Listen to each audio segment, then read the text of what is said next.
I put the finishing touches on this Mica Flake tray. And we're gonna add some resin to it and maybe some glitter. Let's see where this goes.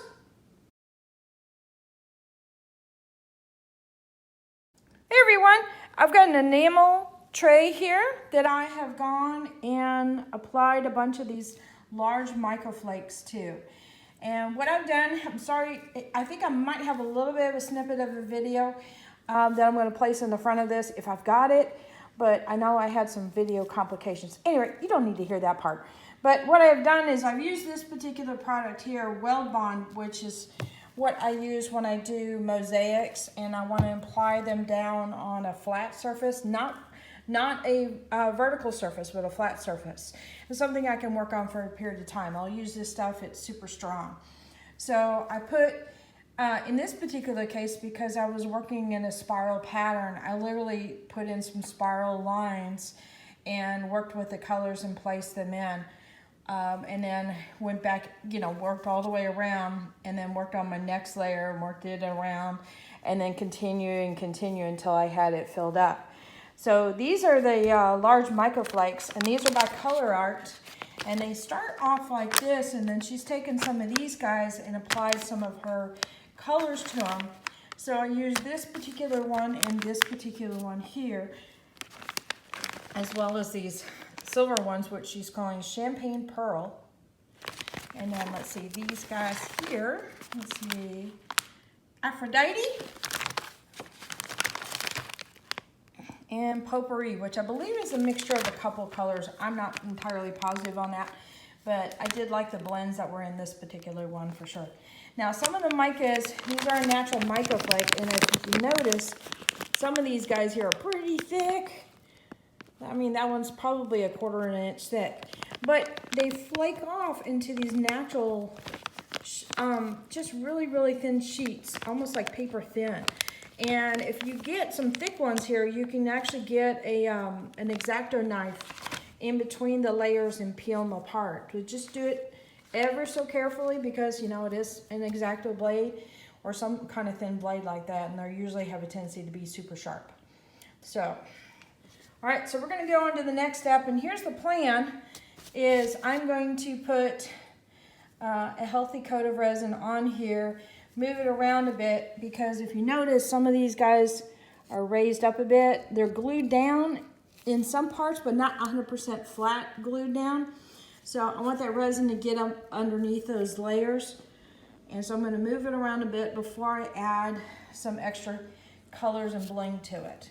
So you may see me tilting it, and then after I've done any additional coloring or special effects to it, I'll let it cure, and then I'm going to go in later on and put just a clear coat to seal everything in. So that way, if somebody uses it for like a food tray or something like that, they don't get glitter on them, because it's not good to eat the glitter.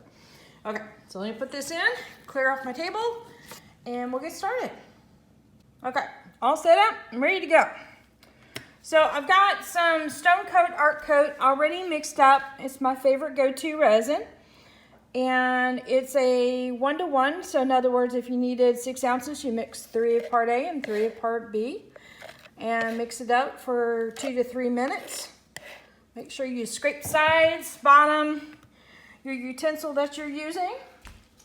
And it's ready to get started.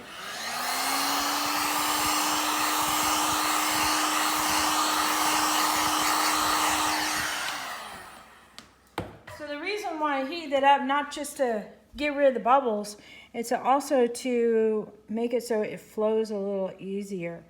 And that helps it for getting underneath some of these Mica Flakes. And I'm okay with it going up around the edges just a little bit. And I might go a couple passes here and maybe even change directions. Let's get up, come on. Now one Mica Flake it didn't want to go over.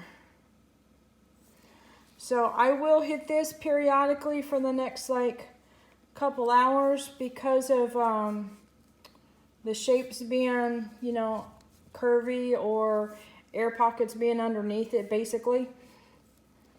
it's going to release bubbles periodically for the next couple hours. So that's to be expected, and that's okay. Like I said, the final coat will be one nice clear coat, so it'll seal everything in.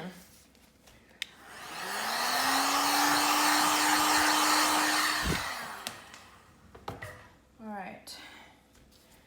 Now, since I've got a spiral pattern here, I'm probably gonna have a hard time mimicking that around with the colors, but I may do this kind of a process with the colors. Just keep kind of going in a somewhat rounded type of direction when I pour them in. So I've got all kinds of blingy colors here. This is a Halo by Just Resin, and then I bumped it up with a little bit of silver in there from was it Color Obsession? And then I've got some interference color that's left over from another project. And this is always fun to put with glitter and stuff because it plays with the light and catches the light nicely. And I did another tray with mica powders in it, and I put this in there as well.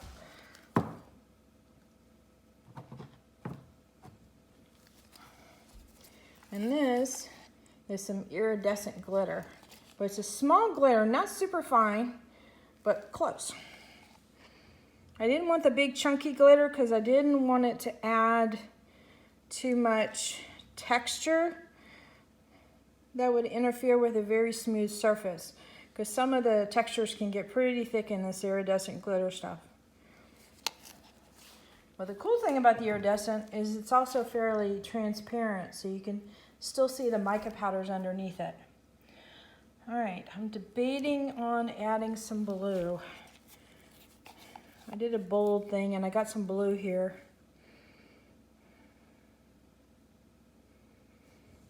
If I do a little bit, on that one I can probably mimic the spiral a little bit. There we go. All right. Last but not least, I wanted some white in there. So I always like how white looks on the surface when there's other things.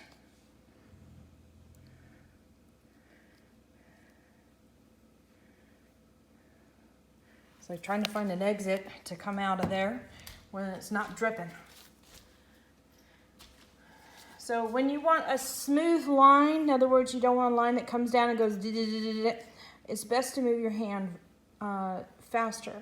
Because if you take a pen and you go to a piece of paper and you want to draw, let's just say you're drawing a spiral and you draw it really slow and then draw one that's really fast. And you'll find the one that's really fast, even though it may be not under control very well, may not be the exact spiral you want, you'll notice that the curves on it are nice and smooth. Now, a lot of these curves are going to go out when I go and apply heat to it, but just wanted to give you a tip as far as if you were looking for smooth lines, that it's better to go quicker. And I just went around a couple extra times until it stopped dripping. That way I could remove the stick without it, you know, making a blob on the side. Heat this up all really gently. And then just enough to get some movement.